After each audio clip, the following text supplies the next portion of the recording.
right, here we go. Another True Brew Bobcast here at Cafe Détente at the end of Détente Road in Youngsville, Louisiana. Aloha, Joe Yoshida. Aloha, Bob. Nice little tune you was playing there. Thank you. That was a slack key. That was a slack key song. Basically, it's the music of Hawaii. Mm-hmm. So it's the Mexican vaqueros came to Hawaii in, I guess, the early 1800s, and they were the first cowboys. First cowboys came to Hawaii, and they taught Hawaiians how to manage cattle. And they played guitar, they left the guitar, but they didn't teach the Hawaiians how to tune the guitar. So the Hawaiians tuned the guitar to a chord. So like this is in the chord of G. G, 5 steps up, any technical term, but it's tuned to a chord. So you can play it easier, you can go like Ke aloha e anava ula Aloha ku upua kapika kila He moani ke only one bar.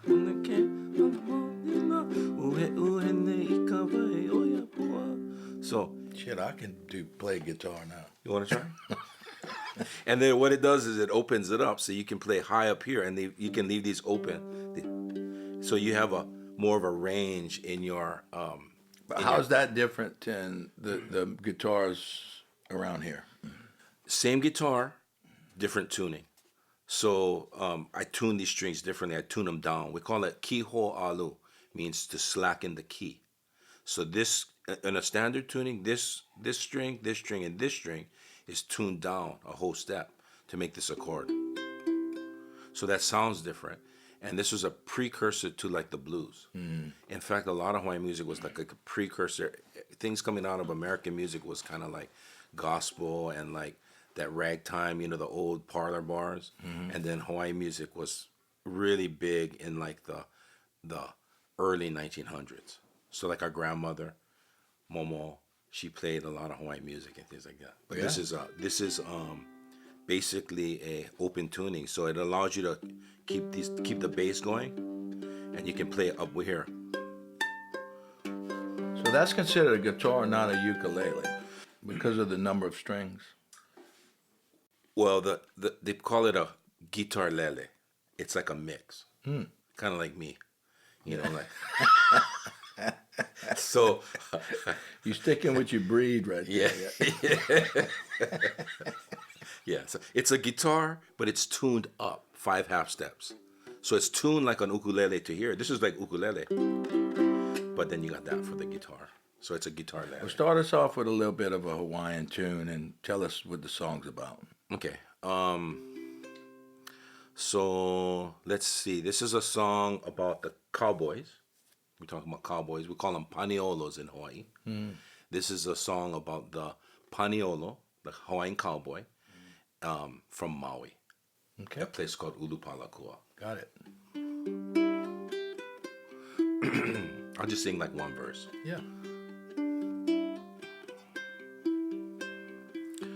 Kaulana mai nei a o Ulupalakua e niki ahi ahi ka homea o Paniolo, the home of the Paniolo.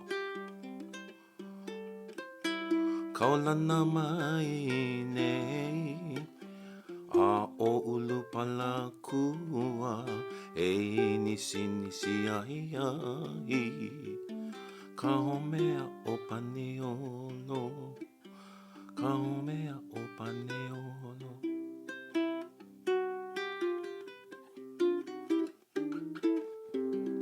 That's a little slacky. Nice. Yeah. Perfect. Beautiful. Great way to start. Thanks, Bob. So, Joe Yoshida, born and raised in Hawaii. Close. How upset? Well, I was born on the Bayou Teche. Yes. And I moved back home when I was 9 months old. So I was actually, my first home is right by Uncle David. Right. On the Bayou Teche. On the Bayou Teche. So you were born there, but really when you came Yeah. And stayed in Hawaii through high school, and you came to USL, and met a Cajun girl and moved back to Hawaii. So tell us a little bit about that journey. Well, she's not really Cajun. Okay. She's from her parents are from the north. So, but she was living. She grew up here Yeah. in Lafayette, and we had just met on a blind date, basically. And I was in a fraternity here, and went on a blind date, and started dating, and that was that. Perfect. Well, there had to be an allure to get back to the lifestyle of Hawaii. So you're half Cajun, half Hawaiian. I think they have similar laid back views of the world. Kind of maybe start us off by analyzing the two lifestyles and why did you choose the Hawaiian lifestyle? So I actually came to school here because I had, I was born here. We have a big family, kind of real big, and down there in Centerville, we kind of were related to almost everybody. I think, not really, but a lot of Kinda, people, right. kind of. And I would come back here for like during summers, and I'd see you guys, and I'd go hang out on the farm and get to eat great food. One summer, I think I gained about 30 pounds at Momo's house. And I came back, and my friends didn't know who I was. I said, "Hey, Chris." It's Joe. So I ate a lot. I love food. So I had a great association with just food always being available at Momo's house. Always. Breakfast, lunch, and dinner. And I just basically I didn't leave the house too much. I ate all day long. And so I had a great association. Anyway, I'd visit you folks here. My cousins, it was exciting. I had a big family here, a small family in Hawaii. I wanted to come back here and learn more about that side of the family. So I said, let me go to college here. And my first week here, our Uncle Charles, I was talking about Hawaii, trying to figure out how I'm going to fit in here. I'm an adult now. And I'm at Momo's house and talking, and I would say, yeah, in Hawaii, we do this, and we have this, and we have this. And Uncle Charles says, well, if you like Hawaii so much, why don't you just stay there? Like that. He just tell you stuff like that, kind of mean in a way. Like really, like, why did you just stay there? And I was like, oh, man. So I thought about what he had said. I said, yeah, I got to change my attitude, because if I come across like that, like, man, they're not going to like me over here, and I want to be liked over here. Right. So first week of school, UL, still don't know where I am, or, I'm outside of the family now, so now these are strangers. The family, they're kind of forced to like you, I think. You're their family, and they gotta, even if they gotta like you. Right. You go over there, they're strangers, they don't have to like you. Right. So they asked me, where are you from? And of course, I'm proud of where I'm from. I'm from Hawaii. Where? Hawaii. What? Hawaii. Oh, Hawaii. That's how we say Hawaii, right? Hawaii. So I gotta go, I'm from Hawaii, like that. Which sounds in my brain a little weird, but. And they go, why'd you come over here? Why'd you come over here? And Uncle Charles really beat that into me. I said, and I believe it though. I said, this is a beautiful place. The bayous and the birds and the food and the people and the culture. You live in a beautiful place. And they said, wow, that's great. And so I never talk about Hawaii and what I think good about it. I always talk about the place where I am at and what I appreciate about their place. Man, I have a great friend, Calvin Ahia. Ahia. He's born and raised in Hawaii, but his mother married a guy from the military. I'm sure I'm going to jack this up. And they end up on the East Coast. And they end up here because he was working on helicopters here. And he was telling me the story of him adapting to the American ways, and like people that would look at him and they like, man, what are you, a Mexican? What are you? And he would have fun with it. But his education was you know, Americans just basically came and held the Queen ransom and took their state. So their idea of what America did is different than Americans. And because he would say the first thing he was asked when he was in school in New York, he says, "Aren't you glad we was there to save you from Pearl Harbor?" And he's like, "Well, if you wouldn't have been there, we wouldn't have got bombed, you know." We wouldn't have needed you. That's right. So it's just American. That's true. But anyway, one thing he brought up, I want you to kind of elaborate or coach us up on, is that, my very limited knowledge of it, the Parisians sort of came over 800 years ago or whatever. And he says, most people say, well, you're Hawaiian like it's one group of Hawaiian people. But it's pretty complex and layered. Oh, yeah. Tell us about that. Well, Hawaii is made up of, we have so many different ethnicities over there. Of course, we started with our native Hawaiian population. This was before contact. Before we say contact is James Cook. He was the explorer from England who went around the Pacific. But we think maybe there was some contact before that. But we started out with about 1 million Hawaiians, ethnically Hawaiians, meaning that we came over through the Pacific, and we sailed in double hull canoes like catamarans through the Pacific, and we ended up in Hawaii. And those are our first people, and they're different ways from different areas, and we have different creation stories called the Kumulipo. But every island we could think of Hawaii now as one place, but every island kind of have its own culture and, in a way, its own language and its own people. But that's too big of a story. But we're all Hawaiian now, and then after that, we had the first people to discover Hawaii from outside of Hawaii, and then we had the Protestant missionaries that came over. We call them, so they came over. And then after that, the Chinese, Korean, Japanese. So we have all of these different people that came over to work in the plantation. They were plantation workers. So kind of similar to Louisiana story. Yes. So it is in some way. Like, so on my side, I have the plantation worker. And then we also have we had a sugarcane farm in our family too. But it became Creole, right? It became Creole, meaning mixed. Yes. So in Hawaii, we definitely mix well. We all mix well, meaning we have babies with each other. We have no Hawaiian people love to make babies with everybody. So we say haole. It means from outside of Hawaii, wherever you are. Chinese, we make babies with you. You are Caucasian, we make babies with you.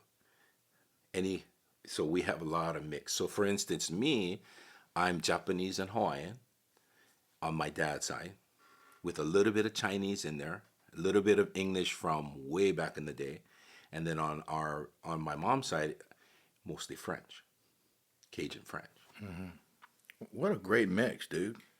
You got some good blood in you, man.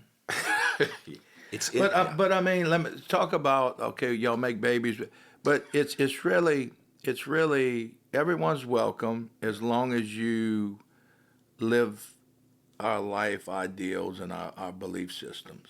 That's true. And which is what, like I was listening to Tulsi Gabbard a while back, and she was talking about, I'm jack this up to aloha. Mm-hmm.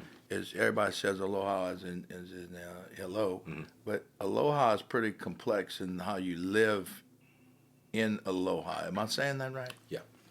And so talk about that. Yeah, I think aloha is we hear it a lot in the tourism industry. Aloha, welcome to Hawaii, but we use it every day too. And it can mean hello. It can mean I guess it means love. Show aloha for something to your friend, to your neighbor. And live aloha. You hear that? You hear some slogans. Yeah. We say aloha hello. We say aloha goodbye. But more often than not, when we're saying goodbye, we say ahui ho, which means I'll see you later. Aloha can be a little bit more like a little bit more final. So we say aloha when we say goodbye, but more commonly we say ahui ho. which means we're gonna leave each other right now, but we're staying together in spirit, and I'll see you again. Right. So even when people pass, sometimes we'll say it's not aloha, it's ahui ho because we're going to see you again. Yeah. And I think you're right about the part of how you interact with people because in Hawaii, I think a little bit less about your status. Like not your job or what you do for a living, but how do you treat other people? If you come to Hawaii and you treat other people well and you want to learn about the culture and people, you'll get along fine in Hawaii. If you if you're not, Tourists, big mouth tourists, not yeah, gonna go good. not gonna go good. And in different places, it won't go good. Like if you're, like we have places that are Wade country, kind of like where we grew up, Centerville. Can you imagine if someone from the city go to Centerville and just start Yeah. hunting, or it ain't gonna work out well. So just like that, we have places like little islands, little communities that if you come in, they'll definitely know who you are, and it won't go well. But if you're in a big city like where I'm from, you get away with more because it's already so people from all over. We got people international. We got people from China, Japan, America come over. So has Hawaii adopted the commercial capitalism attitude of mainland America, or have they been able to stave that off and continue to do things the way they like to do it? Combination, depend on where you are. And the city, I think, in a large part, we probably practice a lot of what happens in everywhere else in the country. In terms of our jobs and our work. And I think the further you get out into the country, different islands, neighbor islands, you'll have more people living a lifestyle, living the culture more. Maybe like over here in the country, you might have more people who are, doing things that were done back in the day. We have a revival, in terms of our language preservation and our cultural practices. Even in our cities, we have more folks that are doing more cultural practices, learning Hawaiian language, practicing protocols, meaning like how you welcome in groups and greet groups, and we're learning our mele, our songs, and our language, and those kind of things. So, of course, Hawaii became a state, let's be honest, primarily for a military geographic position. Do you think if Hawaii would say, okay, United States, you can have your military base, we're not going to mess with you, but we want to succeed and become our own country again, and if that would go to vote, what do you think would happen? Oh, I don't know. I don't think. I mean, Hawaii now. It's we're made up of not just Hawaiians. We have every ethnicity. We have people from every state. We have people from all over the world. But would y'all be better y'all own country, or would you be better still tethered to the U.S.? Well, I can't speak for everyone. I can just speak for myself. I mean, I think that we are. There are a lot of great things about being tethered to America.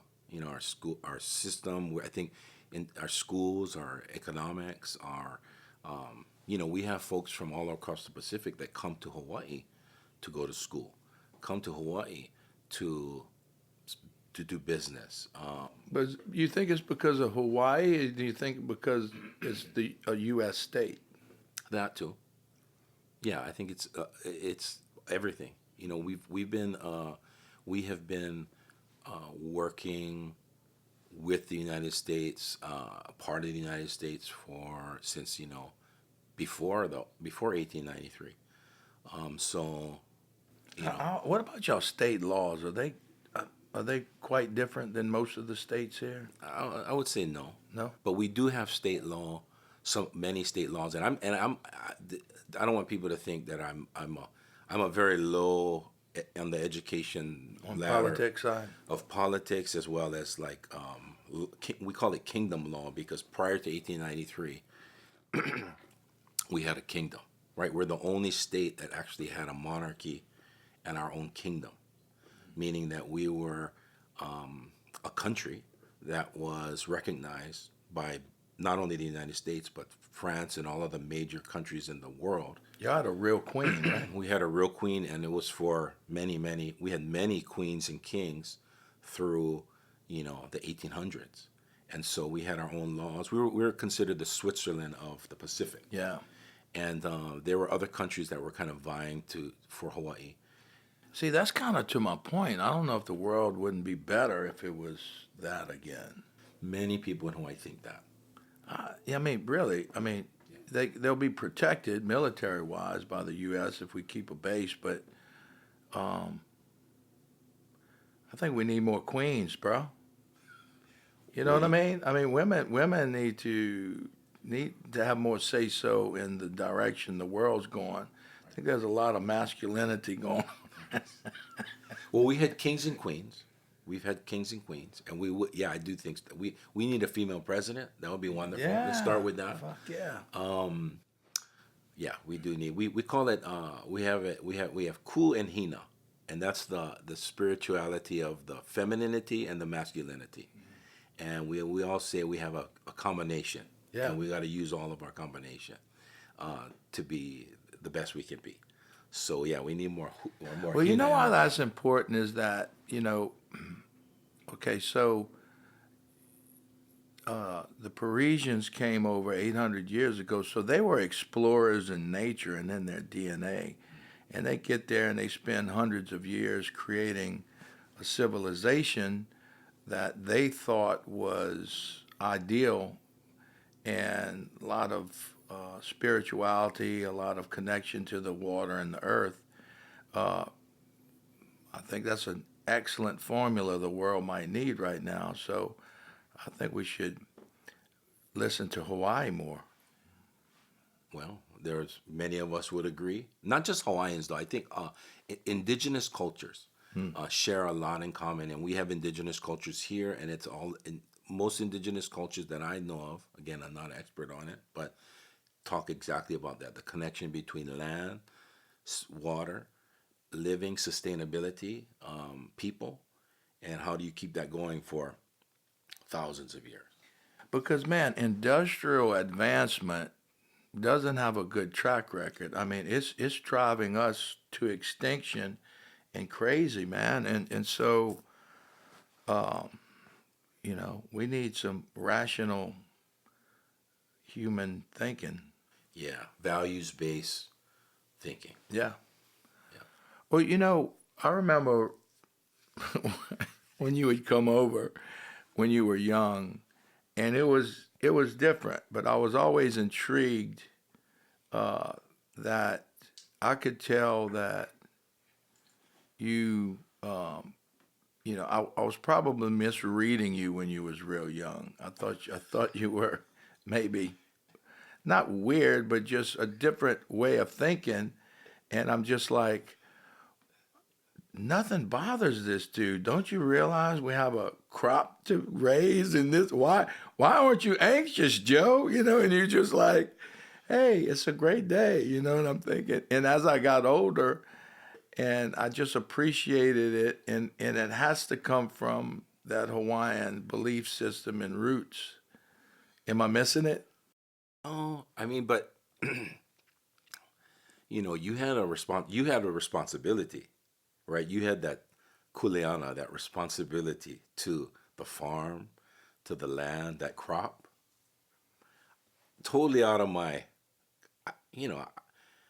But that's not an Islander way attitude of thinking. No, I mean, like, we have folks that are mahiai or farmer, they tend to you have on your property here some what look like kalo, which is what you make poi out of.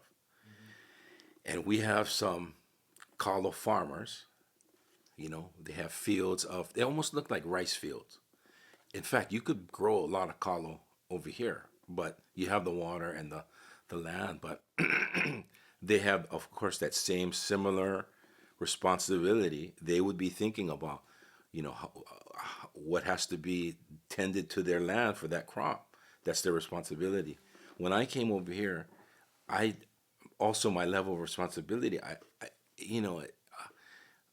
wasn't doing well in school. I wasn't that focused on anything. I was silly. You got that right. And you didn't misread me too much, I don't think. I didn't really have a sense of responsibility. I was just here to eat, have fun, play with my cousins. You're a little older than me, so we looked up to you. You would drive us around we'd make little things, and we really looked up to you, and I admired you. But a responsibility to a crop or anything like that was way beyond my ability and a level of understanding. Yeah, but by nature, I do tend to I like to have a good time. I like to enjoy life. I But don't.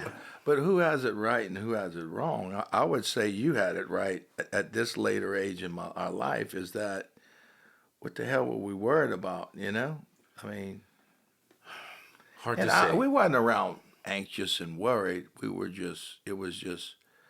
I don't know. Hard to say. And were you a typical Hawaiian attitude boy at the time? Was most people laid back? Living for the No. day, I guess, is a way to say it. Yeah, yes and no.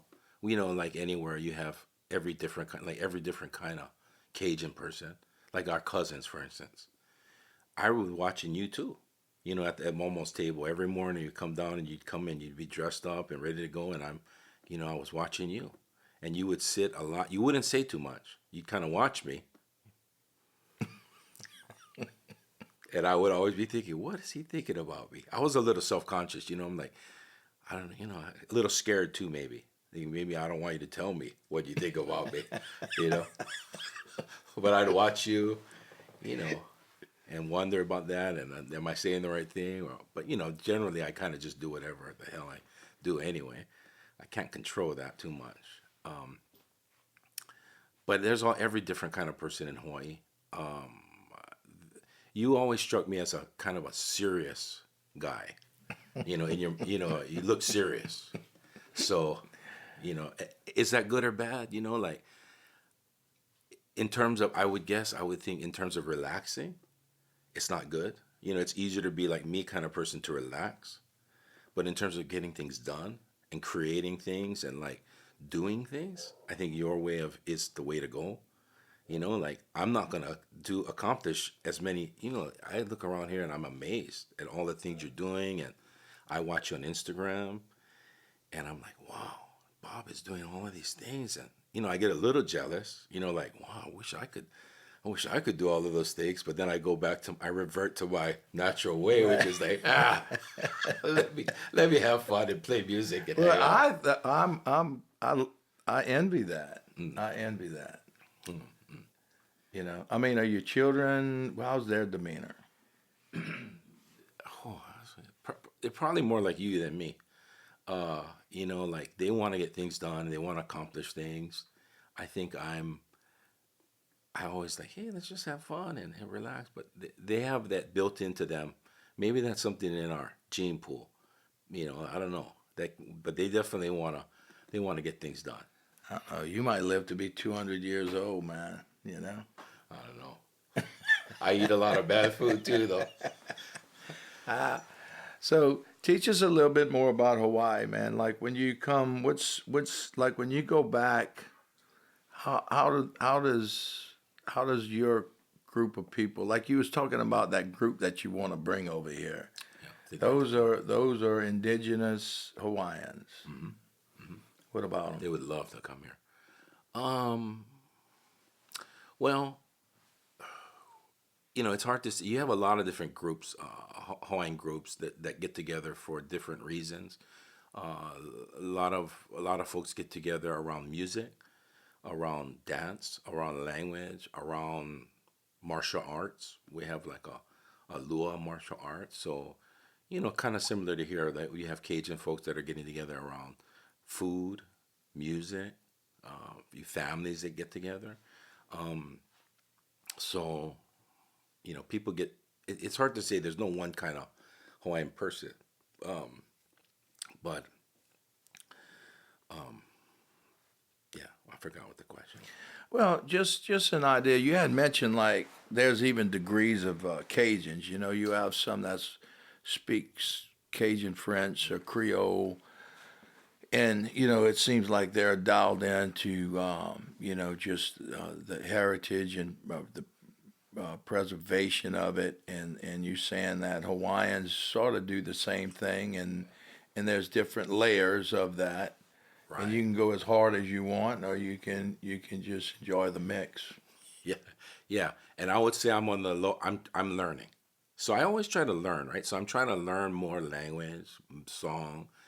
I have friends that are kind of up there in terms of their commitment to preservation of culture, and not only preservation of culture, but I would say development of culture. Like, how do you? It's not just something that is in the past, but how do you make that culture relevant to today?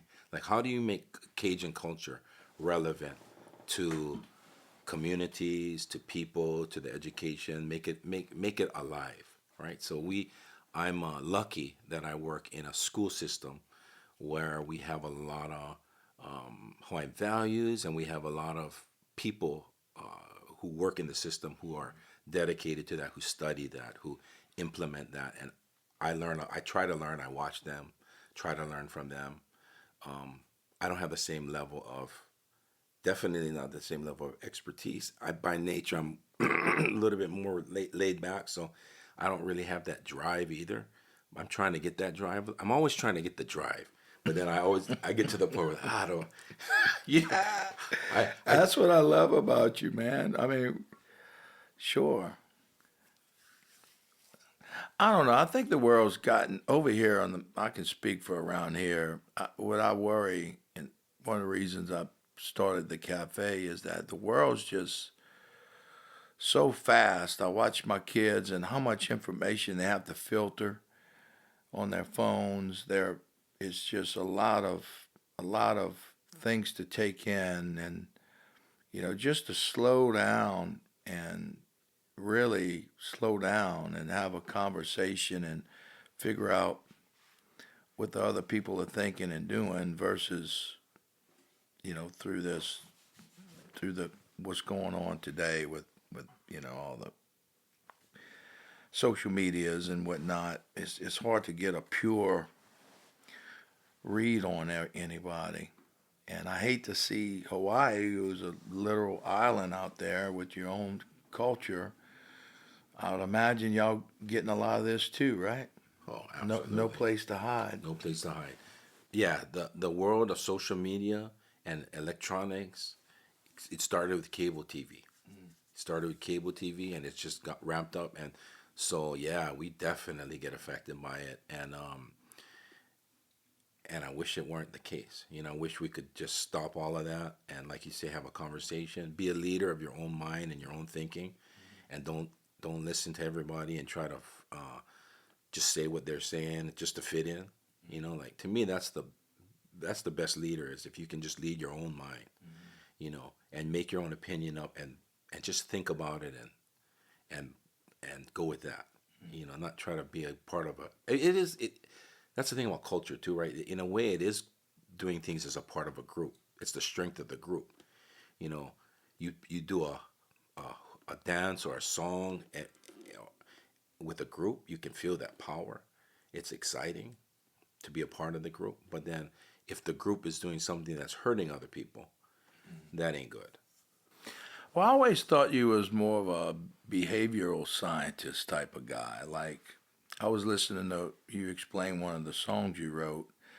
Maybe we can. I'll ask you to tell that little story. It's about you was talking about this group of Hawaiians on this island, and they were real protective, and they live sort of old ways of the past, and you mentioned something about someone going there, and then can they leave? Can they leave? It's kind of like a you can never go back home kind of message. Tell us about that one and maybe sing a verse. Oh, yeah. You remember the one I'm talking about? Yeah. Well, the island that I'm talking about is Molokai.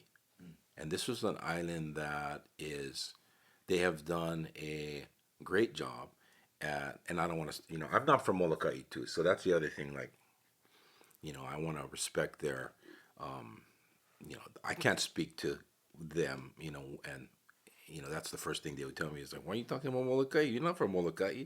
It's like somebody from Centerville talking about Centerville who just drove through. You're not from Centerville. You don't know, don't talk about it. So, what do you call it? A caveat or a disclaimer is like, this is just my view from the outside. And even when I would sing, some people, I'm always interested. Just like when I'd go to Momo's house, I'd look at you and like, in the back of my mind, I'm thinking, what do he think about me? What's he thinking when he sees me, or what? I hope he likes me. I hope. You know what I mean? I hope he likes me. I always want people to like me and not dislike me, so I have that always in the. So when I made this, we would travel as part of the University of Hawaii system to other islands to let them know about the school and the opportunities we have, and so sometimes I would go to these communities and we would write a song afterward about it, the experience. So I'd play this song, and my friends from Molokai, I'd say, hey, what do you think of this? I'd play the song, and I don't know what they really think, because they're not going to, mostly if you don't like something, you're not going to really tell the person. Right. I hope they like it. Sometimes I get the look like, I think they're thinking, don't sing about Molokai, because this is, but I said, no, it's not I try to explain, it's not about Molokai. Right. You guys have Molokai. Right. I'm just writing from the outsider's perspective. Right. It's an outsider's perspective. That's the way I took it. Yeah, good. Thank you.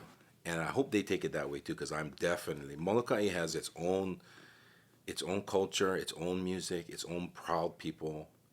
They love people from Molokai. I think love Molokai. So I respect them because they've been able to protect their island from a lot of development, and they real earthy people. They connected to the land. Connected to the land. Yeah, connected to the land, connected to the culture. Of course, I can't, again, I'm not from there. I can't say to everybody, but yeah, connected to the land. They have their own issues, I think. I'm definitely an outsider perspective, but I admire them because they have an island about the same size as our island. We have over 1 million people on Oahu, and on their island they have like maybe, I don't know, I could be getting this wrong, but maybe about 8,000 people. And they also don't have big factories and big commercial. They've been able to manage that, so they have their resources, they have their fish, they have their water, they have all the natural resources kind of like intact. And if you go to Molokai and you try to start a business or you try to do something they will protest, they will fight for that to be there. They don't want that. They want it to be from Molokai. If they're going to do something, they want it to be from them. If people will move to Molokai, I think they want people to adapt to Molokai, not the opposite way around. And your song is, what is your observation that inspired your song? Well, on Molokai, they don't have that many lights. So when you're out, we would stay we stayed at what we call a fish pond. And it was Keawanui fish pond. Local Ia is a fish pond. And there's no lights out there. And when there's no lights, you can see the stars. It's all kind of stars. Where my island is from, hardly see any stars because we have too many lights. So I was thinking of, sometimes you refer to darkness as like a void, absence of. But in their terms, when I'm there, I'm thinking, wow, we have an absence of light, but we have that illuminates the stars. So kind of like opposite. The older time, the less of the technology brings out more of the good things, things that I admire anyway. And then finally, it's like could I really adapt to the Molokai lifestyle if I could go there? And I would never try to move to Molokai without permission from them. Like, I don't think you fish over there or hunt over there without knowing the families and having the permission to go and do those kind of things. So the song was more about, would I have the permission? Would the people from Molokai they would think I'm weird. Just like, you saying you thought maybe I was a little weird. They would do the same thing, I think. How's this guy, what's his intention? Yeah. What's his intention? Yeah. Who is he as a person? Right. And, so the the song was more of like, do I have what it takes to live up to your expectations, your standards? Would you say, okay, you can come give it a little try. We'll see. We'll give you a little test drive to see how you are, those kind of things. Yeah. I have to retune because remember I was in. Do what you got to do. So I'm tuning up to standard tuning now. So they would tune different. Well, what I was in was slack key tuning. Now I'm tuning to standard tuning.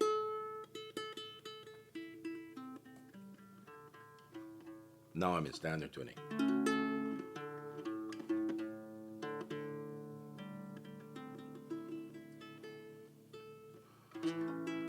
Yeah, now I'm in standard tuning. Roughly.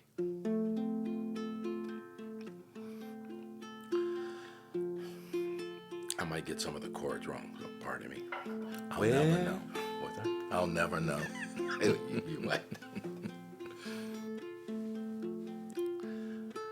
Where I am from, lights wash the sky. No stars above, just tears in my eyes.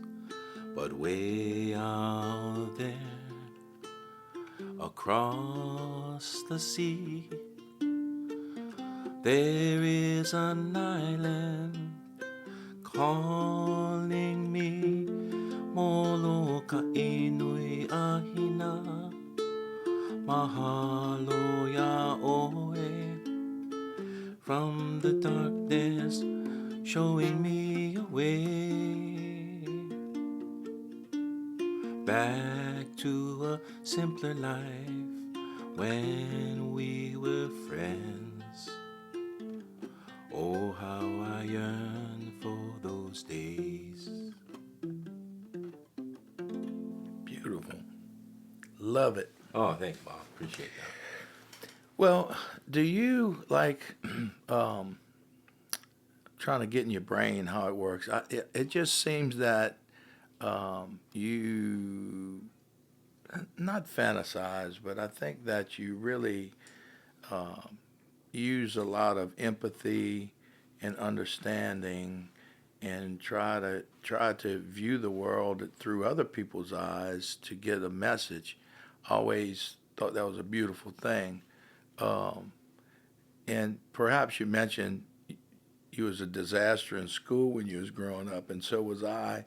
I think our brains were similar in that my brain was running around like a wild bird. Am I wrong in thinking that you lived a lot of your life that way? Oh, no, you're not wrong. Well, I'm so many, ethnically, so many different things, and I'm like from here in a way, and I'm like from Hawaii in a way. So I always was trying to figure things out. Like, how do people think about things? How do, like you said, empathy, trying to understand.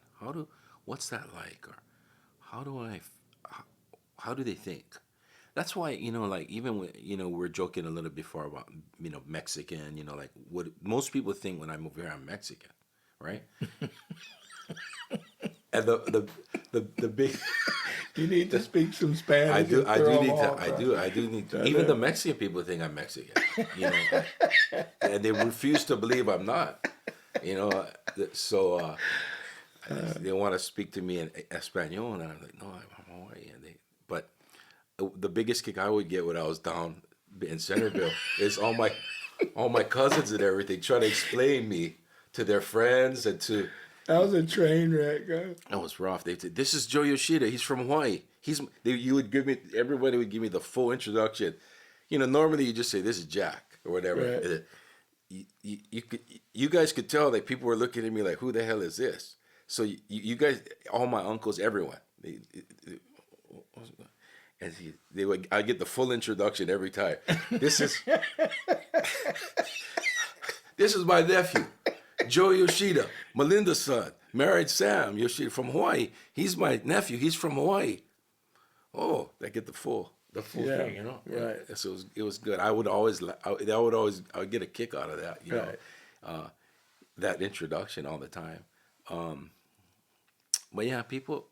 So I don't know what we were talking about. But. Well, we were just, I don't know. I always viewed you sort of a little Renaissance-y, and that you love to paint and music, and you like liberal arts, and you like to bridge people from liberal arts, and I mean, the young people, they no different than here. They just trying to figure shit out, and sort of, you a counselor.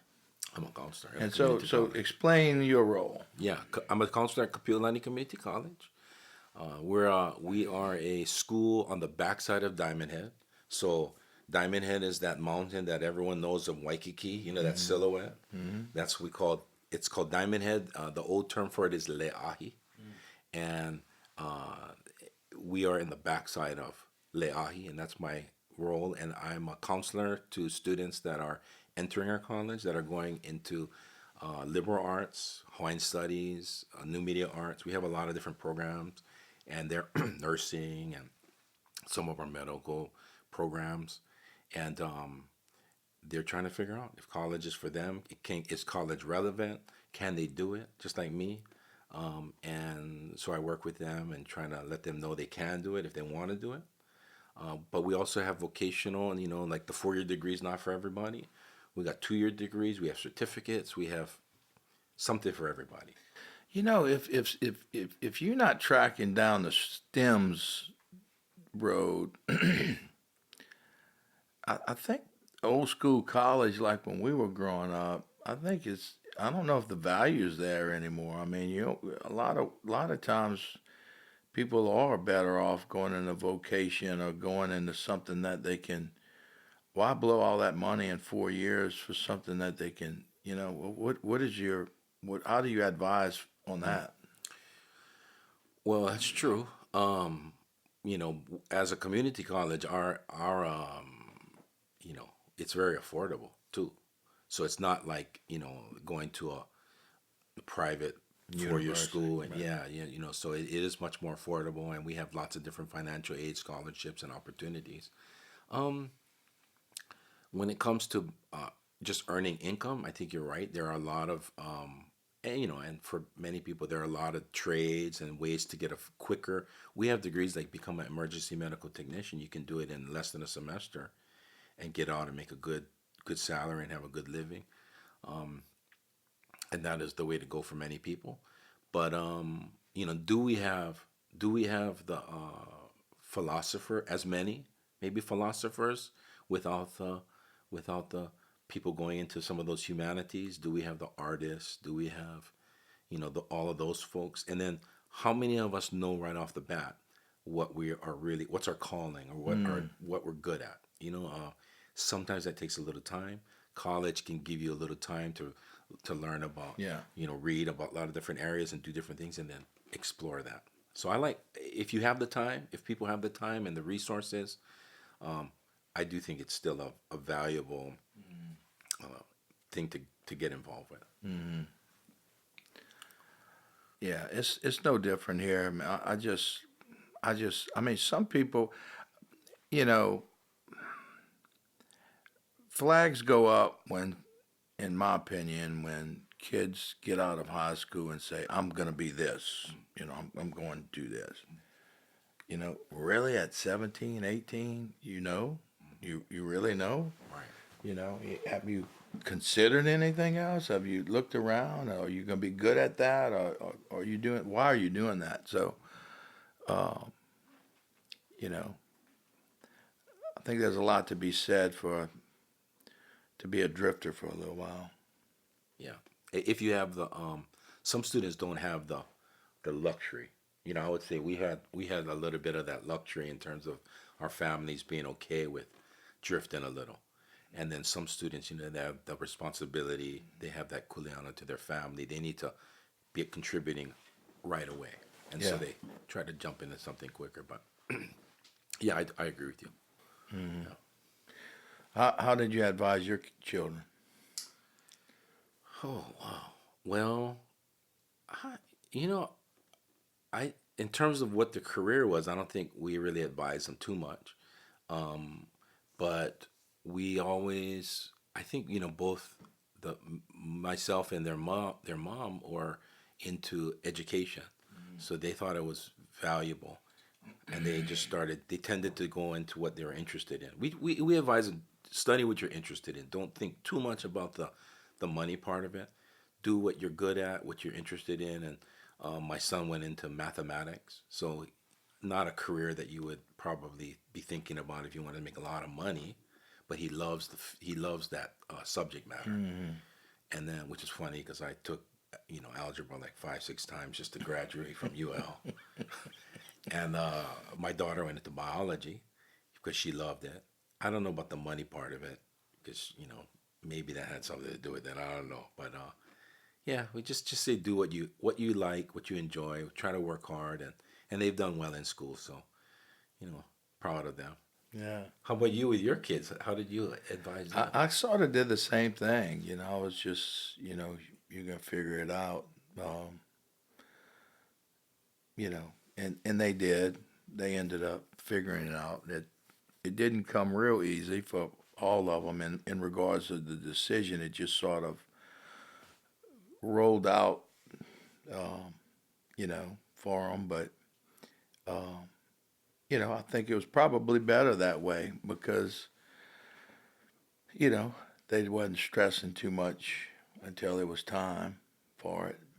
So I'm proud of them. I think they all ended up where they were meant to be. Yeah.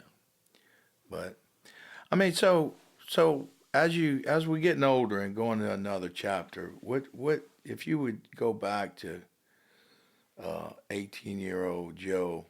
What would you tell him? I don't think he'd listen. Probably wouldn't. But what would you try to tell him? I'd probably try to tell him work a little harder. You know, like it's fun, have fun, but maybe get a little more focused and try to work a little harder. Try to push yourself a little harder to, to study more and, like, yeah, just work a little harder. But see, that's where I'm telling you that for in the end, um, you know, would that have made you happier? I don't know. I mean, would it made Maybe you not. have say you worked harder and made a lot more money and this and that? Would you be as happy as No, I don't think so. what? Okay, so why Yeah. would you tell young Joe that? Well, first of all, it sounded like the right answer while we do this podcast to say it. But yeah, I don't know. I don't tend to think of the past like I would do these things differently.